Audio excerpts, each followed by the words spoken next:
I'm Dr Jude Currivan. I'm a cosmologist, a planetary healer, a futurist, an author, and my latest book is called The Cosmic Hologram, Information at the Centre of Creation. Our mission today was a walk of unity and hope, or hope and unity, and they're very, very connected. And what we've been sharing with everyone is our sense that what we call reality is unified, and we're all part of that oneness.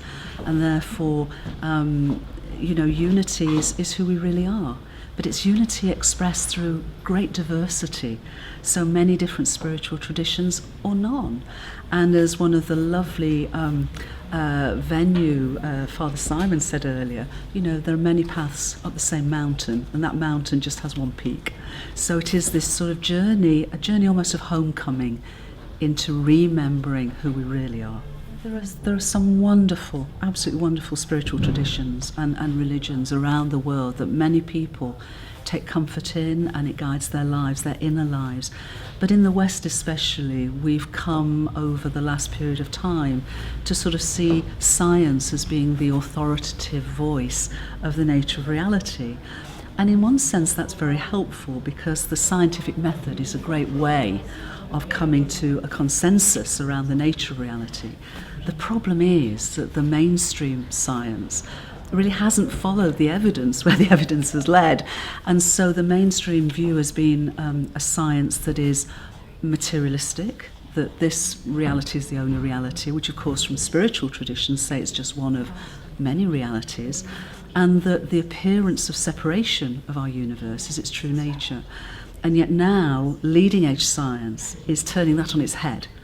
And the evidence is showing that indeed the spiritual traditions have been right all along for thousands of years, in the sense that mind and consciousness we're finding are not what we have, but literally what we and the whole world are. And that matter is preceded and in fact pervaded by mind, and in fact is mind made material.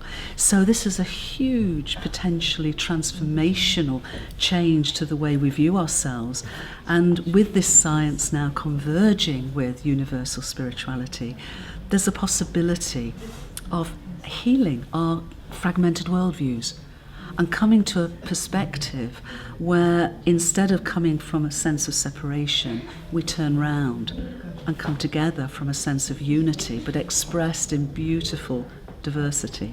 Thousands of years ago, the Vedic sages of ancient India were scientists in a sense, and it was a sacred science that was how the nature of consciousness expresses itself. And now, all these thousands of years later, we're coming back to that view, but with so much more evidence and so much more detail of to how cosmic consciousness co-creates what we call realities. But nonetheless, what it's showing is our universe isn't a great thing, it's a great thought. It's a finite thought form, a universe soul in the mind of the cosmos, in the mind of God. And so what we're now coming forward with is the science of consciousness, a cosmology of consciousness.